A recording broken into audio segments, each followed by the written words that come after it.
OMW, on my way to you. Good at what I do. I'm OMW, OMW, on my way to you. Good at what I do.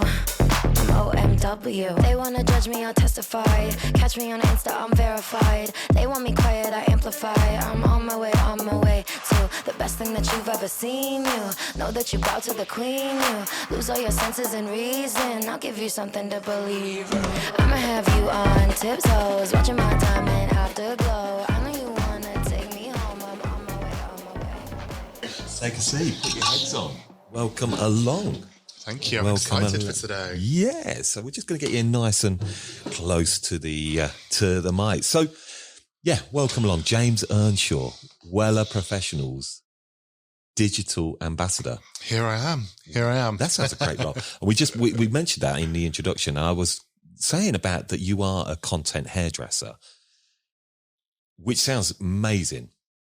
But a lot of people will be asking themselves, what is a content hairdresser? Yeah, it's one of those things I was saying before. It's like, it's not like a wrong or right answer to this. I think it's just about expressing yourself, creating that content and showcasing your kind of coloring or styling skills on social media. And obviously having a brand behind you to do that is a great bonus. Did this role just find you? Because a lot of people, again, me included, I would ask, well, how do you become a content hairdresser?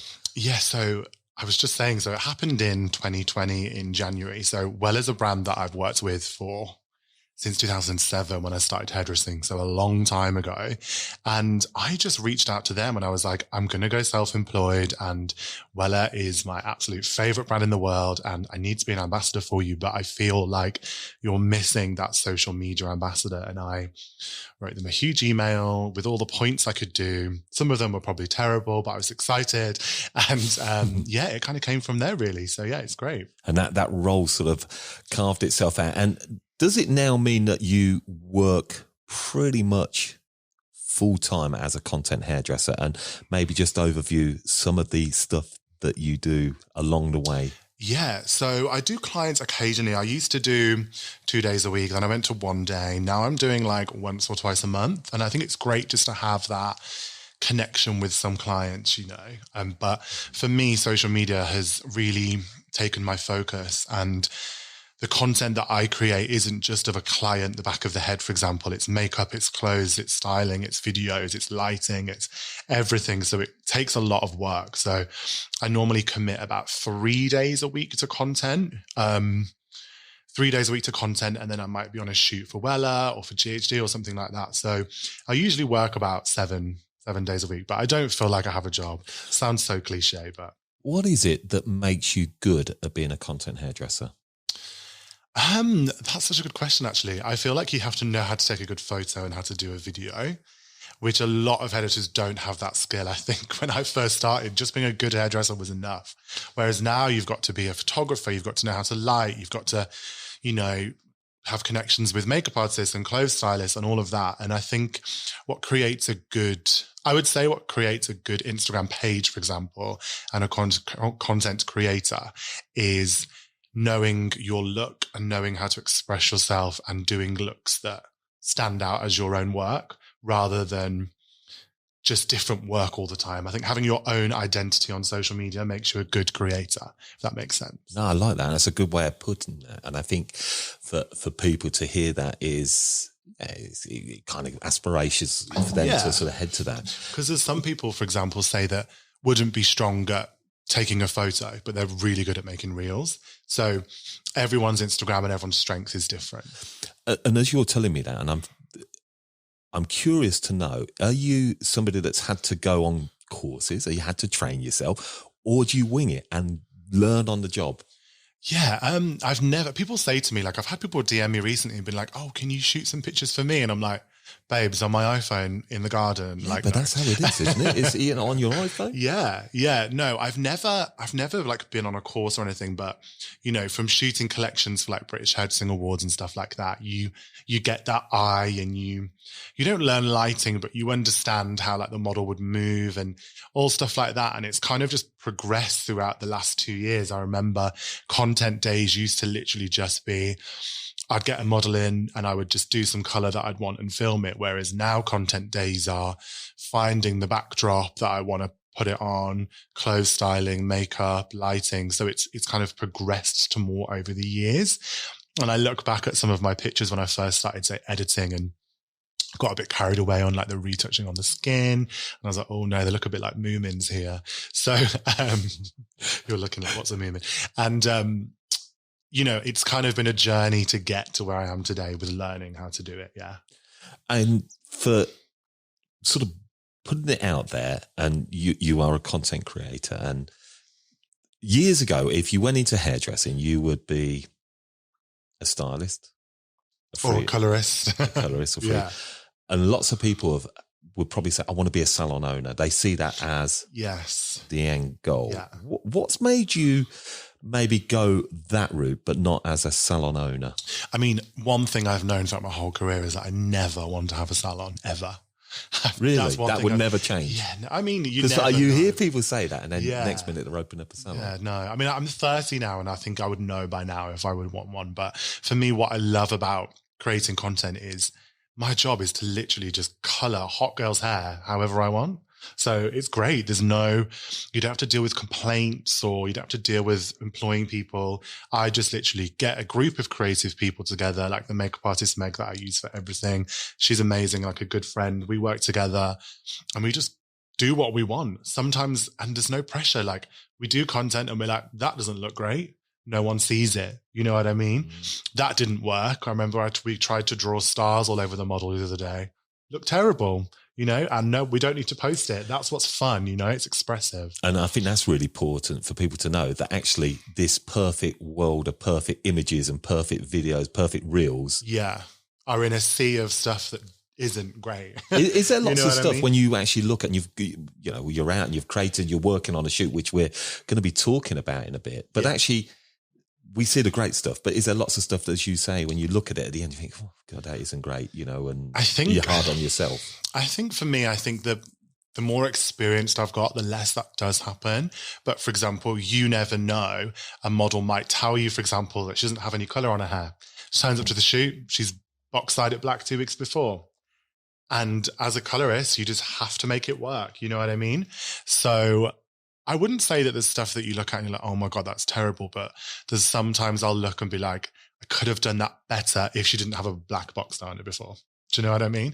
Which is quite reasonable as a hairdresser. But sometimes with social content, we might we like to push it and try new things, for example, with makeup and hair. And sometimes we might look and be like, that's a bit too far. But that's okay, because obviously then you can kind of reel it back in, or you can change it. And working with Wella professionals on the content that you create. Yeah. How much sort of conversation do you have with the team in terms of the end result of what you're going to be getting? It depends what we're doing. So at the start, I remember like when I first got given like a project, it would be very, very specific, and they would tell me exactly what they want to see. They would never tell me like section the hair like this or whatever, but it'd be like, we want to see this. Whereas now they do pretty much leave it to me. I think they trust me now, But it totally depends what we're doing. But I wouldn't say that it's strict on what I can do. It's quite free, which is very fun. Very fun. Is there challenges as well with the actual every week? That there's always going to be that guaranteed content creation work, whether that's working with a DJ at a radio station, somebody red carpet, then working with Wella professionals. What's that like in terms of jobs ahead? Because I know sometimes like actors, they'll go months without work.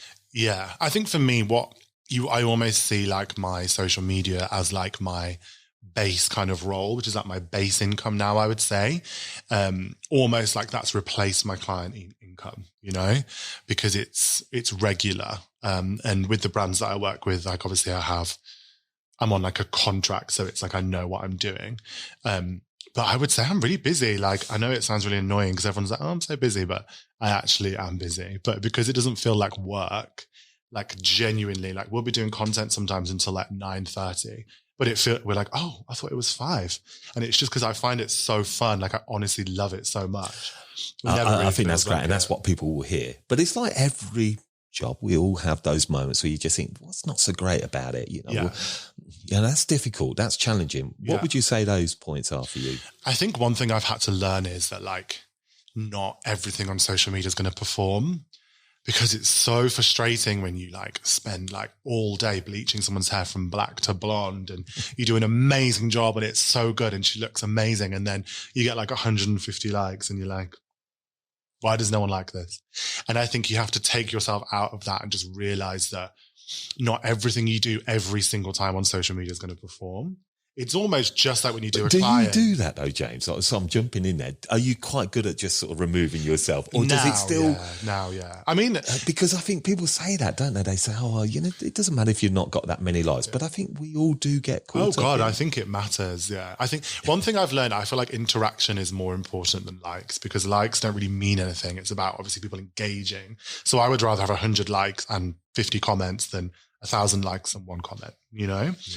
But one thing I have learned is just to remember, well, I know what works for me, which is pastels. Is obviously, if I look at my top posts, the top 20 are pastels, which I absolutely love. My favorite thing to do anyway. But because I don't want to just do that and can't just do that, it's nice to intermix. But for example, I've got my content day planned for next week. I'm going to do 3 different pastels, and I know for a fact all 3 of them will probably get over 5,000 likes on each, because I know the models themselves that I'm using are like in my top 3 girls. So I know what works and what doesn't work, but you have to kind of mix it up as well, you know? And I want to know, what's that content planner like? Well, it totally depends what we're doing again. But for me, I always like to have like a color model of some kind of description. That might just be something like a Color Fresh mask or a Perfect on rinse, something super quick and temporary, which is obviously just great for social media. Or it might be something a bit more longer. But I just have to plan. I usually like to do 3 girls a day, because obviously make it worth the time.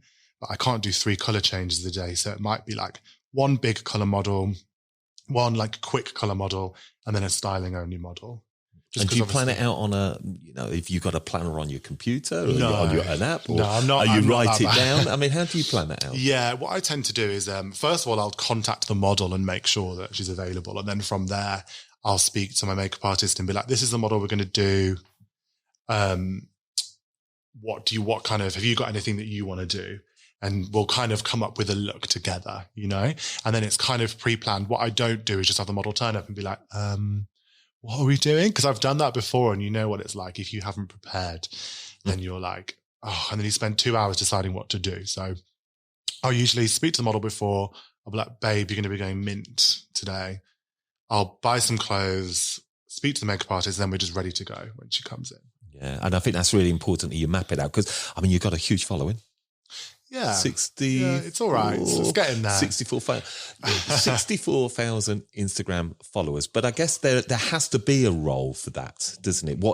How do you want that to perform for you? Because again, I always say, why are we doing this? What is the reason? Yes, you're a content creator. You want to get looks out there, but on your own personal account, what is the objective of that account? Yes. I think the thing is, when you think about how much, say, Wella would have had to spend before to get a billboard with an image on it, or to target 64,000 hairdressers, it's impossible. So it has really opened up that platform. And I would say probably 60,000 or 55,000 of my followers are hairdressers. It's very hairdresser focused, my page, whereas a lot of hairdressers would focus maybe like the consumer.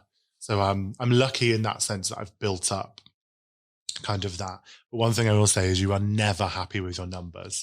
I've spoke to like... Seriously? Yeah, I know someone who has 1 million followers as a hairdresser. I was talking to her the other day, and she's like, oh, but I've been doing it since 2012 and it's just not enough. And one thing again I've learned is, I was like, I just need to get to 10K.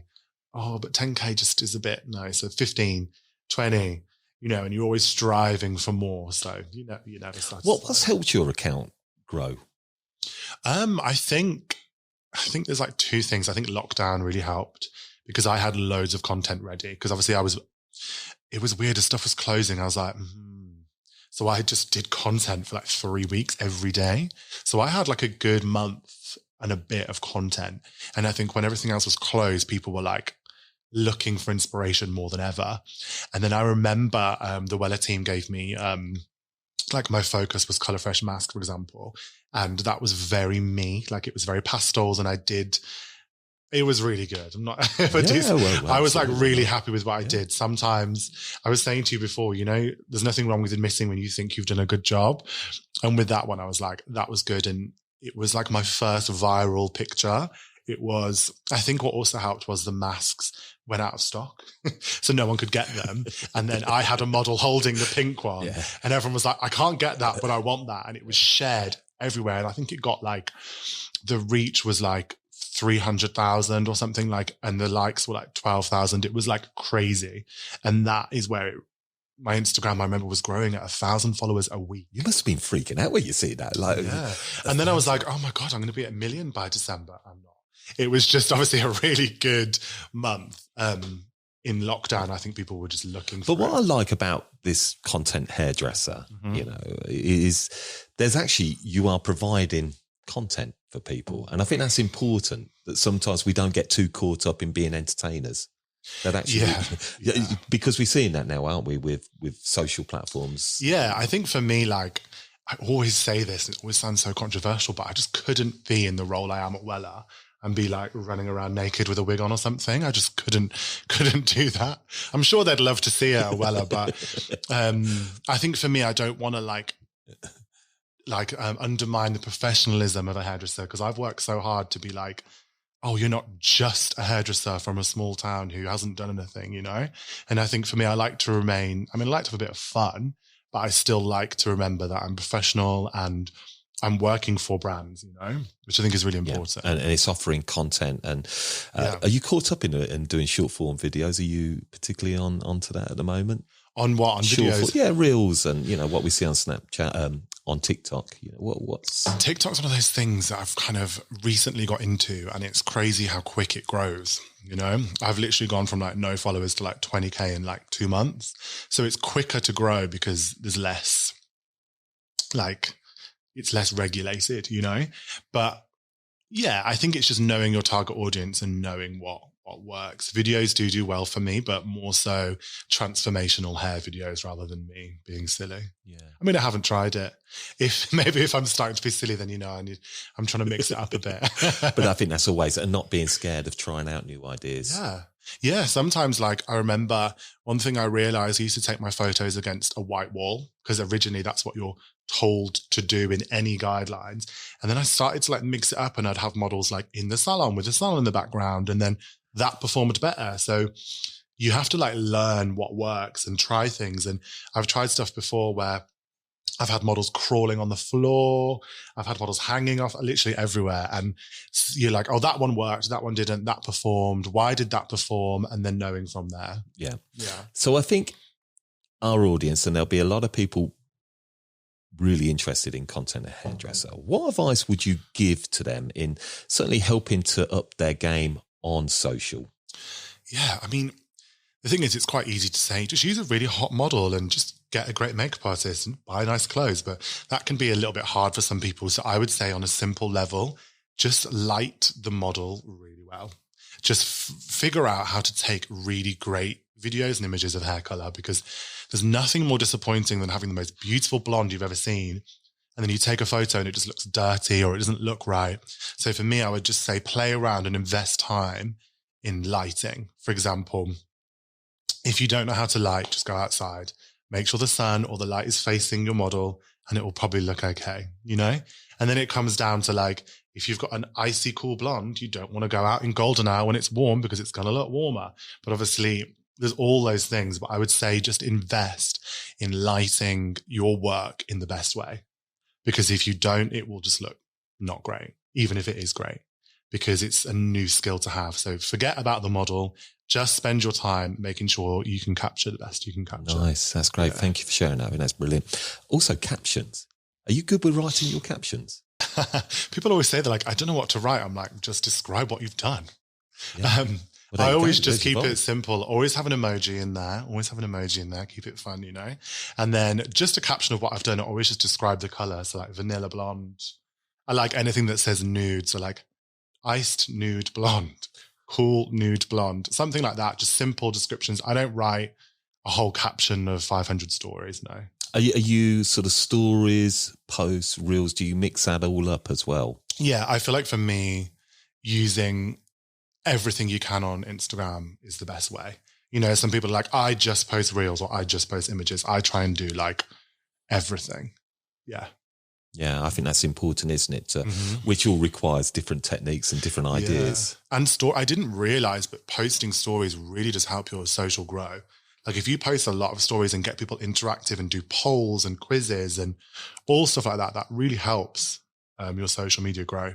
There you go, everybody. What a star tip there from James. That's it. That's a great, but it is those things that matter to people, isn't it? Yeah. Getting engagement, and thank you. I'll now take note of that. Yeah. Get cracking on with that. But so, I mean, as you say, you're pretty much the content hairdresser, Wella Professionals. We're going to talk about the COLESTON Perfect collection and the shoot that we're going to have a look at. And we're going to be flashing up some images. And at the end of the show, by the way, I'll send everybody to the right place. Go and check out the video and images from the collection we're going to talk about. But before we talk into that, inside the mind, I want to know, what are you as a hairdresser? What is your signature? So I would say I'm kind of known for like just quite sexy, wearable hair that's fairly commercial, just with a bit of a twist, you know? So a hint of like a pastel tone or something like that. I wouldn't say that I'm like a extreme cutter or anything about vivid color. I would say I'm quite sexy, I would say.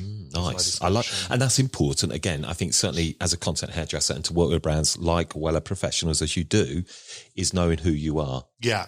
Yeah. And sometimes, you have to know when to say no. I mean, Wella are quite good. Like there's some things that they wouldn't put me forward for because I don't do that type of hairdressing. And I think you get the most out of someone when you give them a project that suits them the most. So when I got Colour Fresh Mask, for example, that was very me. With this COLESTON Perfect shoot, that was very me. What we turned it into was so kind of me that it really worked. You know what I mean? So let's get into this. So with this shoot and collection that, we're going to really get into here. Yeah. And with COLESTON Perfect as well. It's really, it's all about exciting with COLESTON Perfect. Yes. I was actually so excited to get given this project because COLESTON is a brand that I've known, like I said, since 2007 when I didn't have a clue about hairdressing and I was putting colour on the hair, not knowing what I was doing. And it kind of has such vivid memories for me that it was really exciting to take a brand that I knew before, didn't necessarily use loads and loads for everything. And then it's really actually excited me again because, when you get challenged with something and you have to create a full collection out of something, it really pushes you as a colorist to intermix and to learn. And it's really been really exciting to do. And let's be honest here. What did you think about COLESTON Perfect before the project? So to be honest with you, it's one of those things because it's been there for me for so long. I use it. I know about it. I use it maybe for like gray coverage or for blondes, for lifting, stuff like that. But I wouldn't necessarily choose it for pastels or anything like that. And that's not because of anything negative. It's just because I would just reach for other things. And so it was a challenge to try and create a full spectrum using it. So let's get to this collection. Yeah. What you created inside the mind of James Earnshaw. Where was that spark? Where did you start with creating this collection to COLESTON Perfect? Yeah. So when I was briefed, the collection was literally to inspire kind of hairdressers. And I think for me, we kind of can get lost in a sea of warm blonde or cool blonde balayage. So I really wanted to create something that was fresh, more vibrant and more saturated. And for me, COLESTON Perfect is amazing for saturation. So I wanted to create tones that were like vibrant and people would look at and be like, I want to know how to make that. And you have to use COLESTON Perfect to make that because Wella has such an amazing portfolio of color that you can create a cool blonde with every range. Whereas you can't create, for example, the vibrant red image. You have to use COLESTON Perfect for that. So I wanted to create images that really spoke to the COLESTON Perfect colorist, but in a younger, fresher way. And why is that important? I think it's important because Coliston, to be honest with you, can just be known as, oh, it's for grey coverage and that is it. Or it's for 5 levels of lift blonde, that is it. Whereas the proof in these images, guys, it's not. You can use it for everything. So, but yeah, I'm happy with it. And when did you start to really play with the colours? Do you play and actually try out all these looks before the day of the shoot? Yeah, definitely. One thing I always say is one of the most important things for me is suitability. So it has to suit the individual it's on. So I don't want to do a colour that the model's like, oh, when does this wash out? Like, can you bleach out for me right away? Do you get those things with models? Oh my God, all the time. I actually am lucky enough that I don't, because I work with a group of girls that are open and not annoying. So it's great. Whereas I've been on jobs before where they've been like, oh, yeah, you can do it purple, but I need it bleached straight back out. I'm not going to be doing that at 9 o'clock at night after I've done a shoot. Like, so how do you deal with that? Well, someone else. That I don't have that problem anymore, so I'm okay, because I've got a group of girls that are up for it. And I think with this shoot, I wanted to create colours that really suited the girls, suited their personalities. And I kind of casted for it months in advance. Like Rosie, one of the models, she had a dark brown hair before and we lifted her up blonde. And I was like, she asked me to take her blonde and I was like, yes, I know what I can use you for. Wait a little bit and we'll do it. So it was kind of a few months of planning, making sure that the looks were right on the right girls. But it wasn't, I never say I want to do yellow and then pick a random model who will have yellow. I'll book the girl first and put the hair color on them that suits them, because I feel like that is the right way to do it, to get the suitability. And when you look at the collection, how do you feel looking at it? Yeah, really proud of myself, actually. Really proud of myself. I'm really happy with it. I think it's the perfect balance. It still looks like Wella. It looks a little bit like me, but in a fresh kind of modern way. It doesn't look like, oh my God, James has just gone wild with Coliston. Like that looks nothing like a Wella image, but also it doesn't look like we've played it too safe either. I think they're beautiful pictures, just with like a fresh approach to Coliston. And is that exciting you, taking it in that direction? Yeah, it is. To be honest with you, it's actually excited me more than if they would have given me color touch to do it with, because I could have done that really, really easy because I wouldn't have had to think about it. Whereas Coliston really, it made me think. And for example, we were lucky enough to try like brand new shades. So the red image is 77/44 and 99/44. So a super light, intense copper red. And no one even knew that shade was coming out. So it was fun because we got to use new shades, and that is one of my favorite images. Yeah. And again, we'll give you the links for all of you that are listening into this, and you can check out the collection, the images, as well as the video. OMW, on my way to you. Good at what I do. I'm OMW. OMW, on my way to you. Good at what I do. I'm OMW. They wanna judge me, I'll testify. Catch me on Insta, I'm verified. They want me quiet, I amplify. I'm on my way to the best thing that you've ever seen. You know that you bow to the queen. You lose all your senses and reason. I'll give you something to believe. I'ma have you on tiptoes, watching my diamond afterglow. I know you wanna take me home. I'm on my way.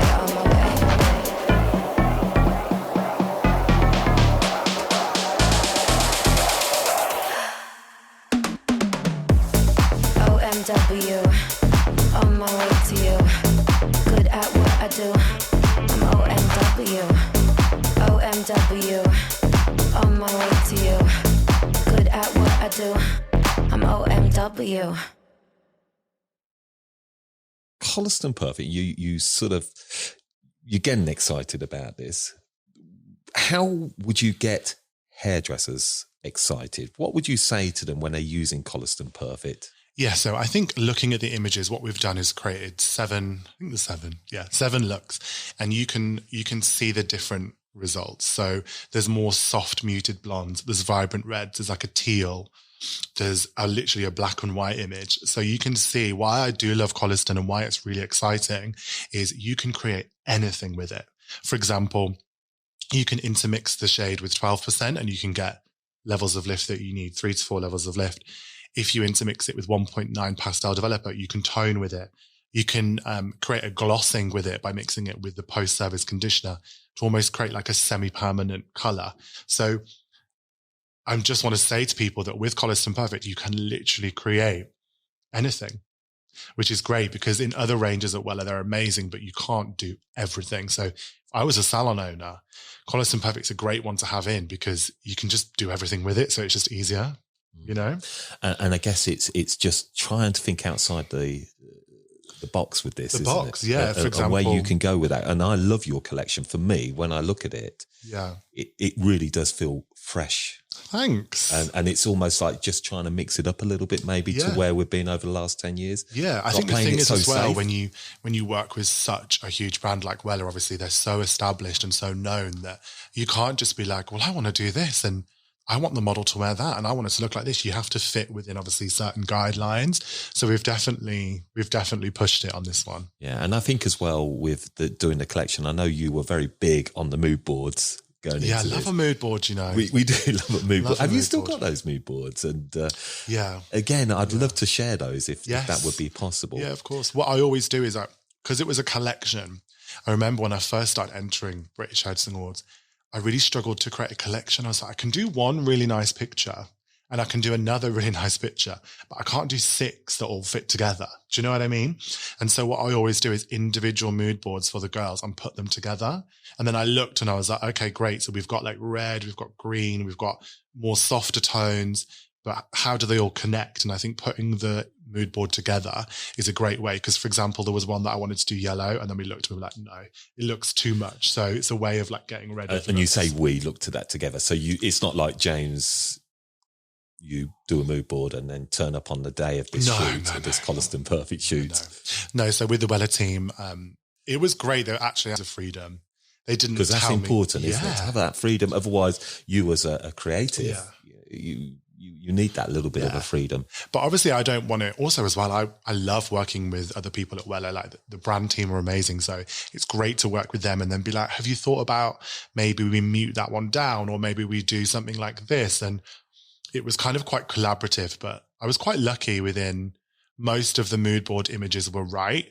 And then it was just a couple where we were like, actually, that red needs to be a bit more like this. And so, it was quite collaborative. Yeah. And as I said, we mentioned about the models and the models for this shoot. You chose them. Was that a casting day?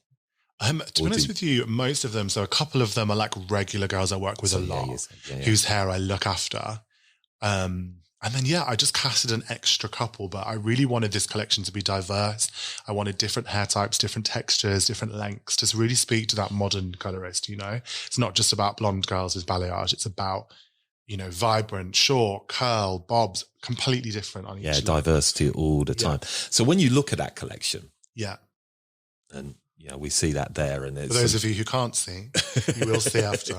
we can see that. What was the standout looks for you?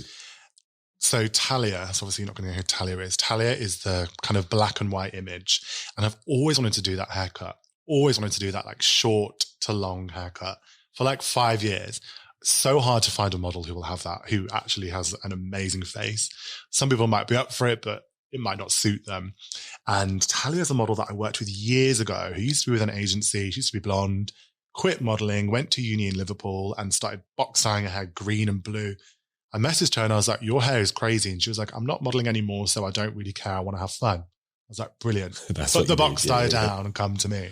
So I used her for my BHA images. And then I was like, you should cut your hair like this. And she was like, yeah, I'd love to. And I was like, perfect. So that image to me, the black and white and that icy blonde tone, I don't think you would look and think that was a KOLESTON toner. So to me, it was amazing to showcase KOLESTON in that way. Maybe we could put some of the formulas that you used in the show notes, which would be good for people. And the before and after images are very good. They've all had a very good glow up. Yeah, no, absolutely. Well, that would be great to know. What about the day itself? Is it a long day? How does that day work out? So I'm actually even more proud of this collection because my friend Michelle, my good friend Michelle Thompson, was meant to come and style. But she was ill, so she couldn't come. So I had to, but we only found out on the morning. So I literally cut I did have some help from some Wella educators, which were amazing, but they're not really stylists. They're more colorists. So on the day, I remember I was styling like all of them. So we were like I was like running back and forth doing everything.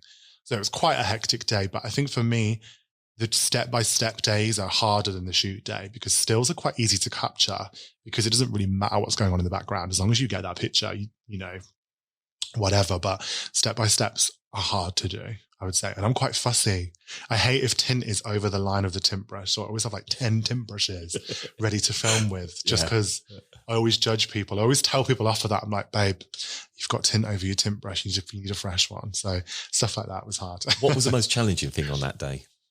I think for me, when you're doing something on that level, especially for Wella, you know how like if you were doing a client and you'd be like, you've got box dye on your hair that's brown or black, or your hair's not quite right. We can't get you light enough, but we can get you to this. With this is like, we needed it to be perfect. So it doesn't matter how long it takes or anything like that. But luckily, obviously I had 3 amazing Wella educators with me, and between us, we kind of got on with it. But one of the models did have box dye on her hair before that I didn't know about. So that was quite challenging to lift. But actually, and we had to revise the formula. It was meant to be a little bit more lighter and softer, but we just adapted it. And it's one of my favorite pictures now. So yeah, it was good. Where do you feel the future is going now? The next, you know, here we are, 2022. And where is it changing? Yeah, I think the thing is, I think people are a lot more in charge of their own career than they were before. You know, social media gives you such a platform on how to market yourself that we never had before. Before that, you might have to like audition for an artistic team to even get noticed, or you might have to, you know, go up to someone at an event and ask to assist them. Whereas now, everybody's so connected. The whole world is so connected that I would say it's kind of more exciting than ever because there's no excuse to not, you know, there's no excuse to not have a career because not everyone wants to have a social media career. Some people want to work in the salon, but if you want to connect with other creative people, you can just do it. And what about the looks? Are we seeing a direction with the colours? You know, you're taking KOLESTON Perfect in the way that you maybe want to get excited by it. So obviously you're trying to get others excited by what you're doing. So how does that look in going forward? I think for me, I always say this, I'm like, is there really like one hair color trend like there was where everyone follows? I personally don't believe there is. I think for me, it's about individuality. You know, social media, it used to be Fashion Week, everyone used to look for inspiration, look at the tones and then translate it into hair. Whereas now, you know, it's all about expressing yourself in any way you want to. But I would personally say, I think saturation and more vibrant colors and tones are definitely coming back. I think we've seen so much muted color for so long now that, you know, people want to be a little bit more vibrant, a little bit more playful, a little bit more fun. So that's why KOLESTON Perfect's great for that, because you can really bespoke shades using the portfolio. And do you feel that's what you've got in this shoot? Yeah, definitely. Definitely. I think, like I said, it's so tempting now to do loads of ice blondes or loads of soft tones. But yeah, I definitely think we've covered all bases. People looking into this shoot, what do you want others to get from this? What are you hoping to sort of inspire them with? I think it's just about showcasing how you can enhance the way someone looks using KOLESTON. I think it's about showcasing that the brand isn't just for one particular thing, showcasing that you can create so many different shades and really bespoke your formula to bring out the best in a model, I would say. And I think that's why we did like a few step-by-steps, so you can see how quick and easy the techniques are, because I'm not into like a technique that's going to take you 5 hours. I know no one's got time for that. So what we're talking about timelines here then is, you say are they snappy? Yeah. Technically? Yeah. I mean, obviously it depends on what you're working on, like how light you are. But for example, the 3 step-by-steps, one of them is kind of done as a glossing, so it's super quick and easy. The other one is the vibrant red, which is like a shadow lights technique. So it's about showing red isn't just about a block color root tip. It's about creating dimension. And people from Wella, I was always guilty of, I love a red root to tip being one shade. I think it looks great. But actually working with Suzanne on this, she wanted to interject more dimension and different tones. So actually, I think the red looks so good because she wanted to add in those different depths. And then I would say the black and white image is super quick and easy, actually. It's literally such a quick technique. So yeah, they're not long. They're easy to do. Don't worry, guys. And that's, again, we'll reference at the end on the outro. I'll send everybody in the right direction to go and sort of look with this as we come to the end, really, James. And it's an enlightening conversation. It's a conversation I've wanted to have with you for a very long time. And I am really just excited by this Content Hairdresser and how you're working with Wella professionals, and particularly in, you know, this new excited way that we're going forward with KOLESTON Perfect. What's the vision now for you? What is it you would love to push for the brand going forward? I think for me, these images were done obviously by us in the UK, and I would love for us to do more images, you know, just showcasing what we can do with Wella in the UK. And I think we've started on a really great starting point. I would maybe love to do a shoot which is every single brand together, you know, like one model from each brand, just to showcase the entire Wella portfolio under one shoot. But I think this shoot with KOLESTON Perfect, being obviously the hero brand of Wella, is such a good starting point for that. Yeah, and there's obviously many more to hopefully come going forward. Yes. The key. And what should we look out from yourself, James? God, you know, when you've done so many things that's coming out this year that I've actually completely forgotten what I've done. But I think from this KOLESTON Perfect shoot, so much stuff is going to come with Wella that is honestly so exciting, and so much stuff that I've done at GHD and Wella together, which is all very exciting as well. So yeah, 2022 is going to be a good one, I hope. And again, for anybody listening, do go and check out these collections, and they are beautiful. The video's great, and it's great. And people may just want to come and connect with you and that 64,000 followers. Yes. Where are you on the world of social? So yeah, it's jhair_stylist is my Instagram and TikTok. Hopefully who knows what I'll be at by the time this is out. But yeah, I love a DM. So ask me whatever you want. Brilliant. Well, look, James, I've really enjoyed sitting down, certainly in a studio environment, which is new for us as a How to Cut It podcast. And I love it. I love the internet connection that you get. And I just want to say I'm a huge fan. I loved what you've done with this collection. I love how you're taking KOLESTON Perfect and really putting that new edge of a digital generation of hairdressers. Yes. And that's how I very much see you. So I congratulate you and thank you for taking the time to come and have a chat with us today. I've really enjoyed it. My pleasure. Thanks so much. On my way to you, good at what I do. I'm OMW, OMW. On my way to you, good at what I do.